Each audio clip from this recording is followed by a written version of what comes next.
হায়াত মৌতের মালিক আল্লাহ, ন্যূনতম সিকিউরিটি নিয়ে চলাও হলো সুন্নাহ।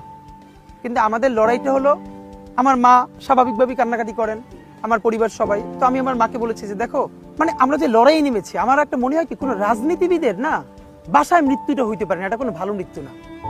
যিনি রাজনীতি করেন, যিনি লড়াই করেন, যিনি বিপ্লবী, যিনি সংগ্রামী, তার মৃত্যুটা হবে একটা সংগ্রামের মধ্য দিয়ে, একটা রাজপথে, একটা গ্লোরির মৃত্যু।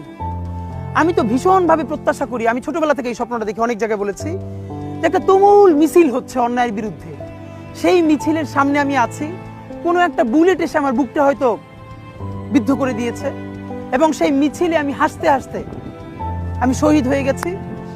এবং সবাই যখন মৃত্যুটাকে ভীষণ ভয় পায়, আমি তখন হাসতে হাসতে আল্লাহর কাছে ভীষণ সন্তুষ্টি নিয়ে পৌঁছতে চাই যে আমি একটা ন্যূনতম ওই জীবনটা লিড করতে পারলাম, যে আমি একটা ইনসাফের হাসি নিয়ে আমি আমার আল্লাহর কাছে পৌঁছতে চাই। সুতরাং আগামী 50 বছর বাঁচলাম, কোনো ইম্প্যাক্ট তৈরি হলো না আমার দিয়ে, দেশের জন্য, রাষ্ট্রের জন্য, উম্মার জন্য, জাতির জন্য।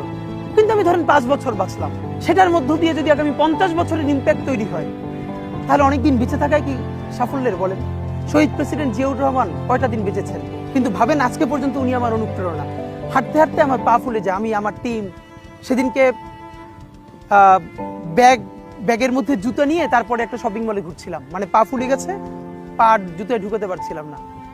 তো জিয়াউর রহমানের একটা ওনার গল্প মনে পড়ছিল, যিনি মাইলকে মাইল যখন হাঁটতেন, ওনার সাথে স্টাফদের পা ফুলে যেত, কিন্তু ওনার তো আর্মি ট্রেনিং আছে।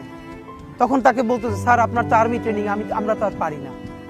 এই জন্য ওনাকে মানুষ রাখাল রাজা বলতো। তা আমরাও সারা বাংলাদেশের 56,000 বর্গ মাইলে হাঁটতে চাই, আমরা ইনসাফের চাষাবাদ করতে চাই, একটা স্বাধীন সার্বভৌমত্বের সততার বাংলাদেশ তৈরি করতে চাই। আল্লাহ যে কয়দিন হায়াতে রাখবেন, এই লড়াইটা করব।